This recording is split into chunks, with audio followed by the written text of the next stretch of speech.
Now I'd like to introduce Vivienne Barker. She was born in England and moved to Toronto in 1975. She spent many years as a library technician at Bishop's Strahan School. Did I say that right? Sorry. In Toronto, I should know that. And later as the owner and operator of Four on the Floor Pet Sitters in Newmarket. Vivienne retired to Bob Cajun, where at 66 she penned a semi-autobiographical novel, The Train Now Leaving. She is currently working on a novel about a widow who follows her dreams. Everybody, The Girl in the Park. My parents didn't understand me. Most of us say that. I put them to the test. But now, Mum, I'm here, straight-laced, tax-paying, very normal. You'll be proud, I hope. This is just a reflection of my feelings as I've aged. It's fictional, but it reflects me. Her daughter kept telling her she really shouldn't be walking through Hyde Park at dusk. Too dangerous, she said. But Violet had been walking the paths, and even through the densely wooded area, for over 40 years now, and she always felt safe and at peace. Besides, she had Maggie, her Springer Spaniel, and Maggie would never let any harm come to her. Maggie was the last of a long line of Maggies. Ever since Violet and her husband Paul had brought their first pup together, they'd had Springers, every one of them called Maggie. Now Paul was gone, and she wasn't sure she'd have another Maggie. It was getting less appealing to get up at the crack of dawn to take the whining dog out. Slippery paths could lead to a fall. Dog food and vet bills were eating heavily into her pension, which didn't seem to rise at the same rate as everything else. Still, this Maggie had a few years left, hopefully not more than Violet. Well, that would be another issue. She put those depressing thoughts aside. It was a glorious autumn evening, with she and Maggie ready to enjoy their walk. Heading across the busy Toronto streets, still clogged with commuters rushing to get home, Vi and Maggie were relieved to enter the peace of the park via the wrought iron gates. Strangely, the gates were not attached to any walls, fence or railing, just free-standing amongst the bushes and shrubs that formed a boundary hedge. Violet remembered when there had been a railing, but it had been taken down during the war when every scrap of metal was needed for ships and planes. Funny they'd left the gates, but they were magnificent and a worthy entrance to a world that shut out the noise and the fumes of the 21st century.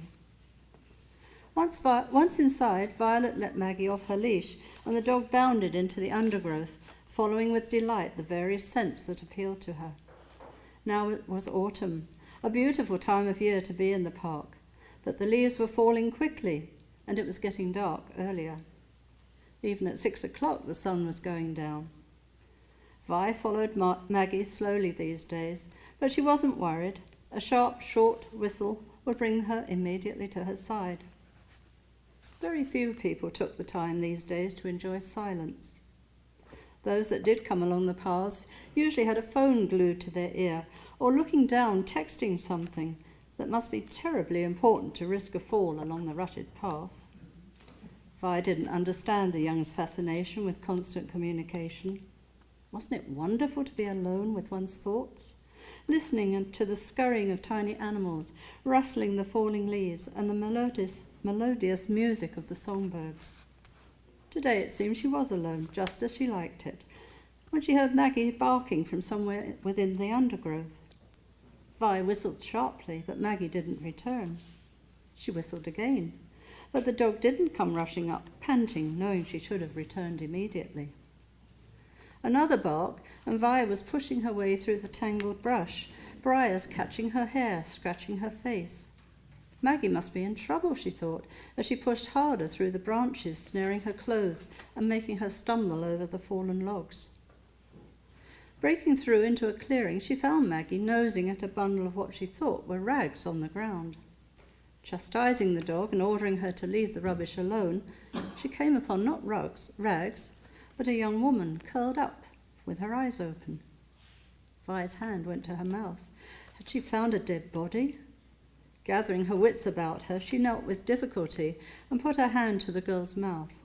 Thank God she was breathing, but totally unresponsive to Vi's prodding and Maggie's nosing. Fumbling in her pocket, she found that dreaded cell phone that she hated so much. And once she flipped it open and pressed the on button, she was relieved that at least the battery wasn't dead. Carefully pressing 911, she waited to hear from the operator. After what seemed an eternity, a voice asked her, "What's your emergency? And what service do you require?" Being asked for her location caused a moment of panic. Vi had completely lost her bearings in her frantic dash to get Maggie. The operator told her to remain calm and leave her phone on. The police would trace the call and would soon be with her. Taking off her coat, she covered the girl, who was clad in just a flimsy cotton dress. She still didn't speak, but did take hold of Vi's hand and held tight. Vi sat down beside her and waited. She heard sirens coming closer and closer, and soon a number of police were crashing through the undergrowth, with EMT personnel carrying all manner of equipment close behind. Upon examination, it appeared the girl's only injury was a broken ankle and a bump on her head. So putting her on a gurney with care, they carried her off to the waiting ambulance. Someone gently helped Vi to stand, as she'd grown stiff from sitting on the cold ground. Maggie had been at Vi's side throughout the wait and had to be put back on her leash as she was making low, growling noises to protect Maggie from the attention now directed at her. Vi and Maggie were led away to the path where the police cars were parked. A policewoman asked her if she needed to go to the hospital, as it had been quite a shock and an ordeal.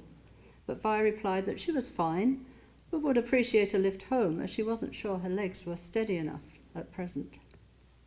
Once home, Vi realised how exhausted she was, and seated in her comfortable old armchair with Maggie warming her feet, she nodded off. Enough excitement for one day.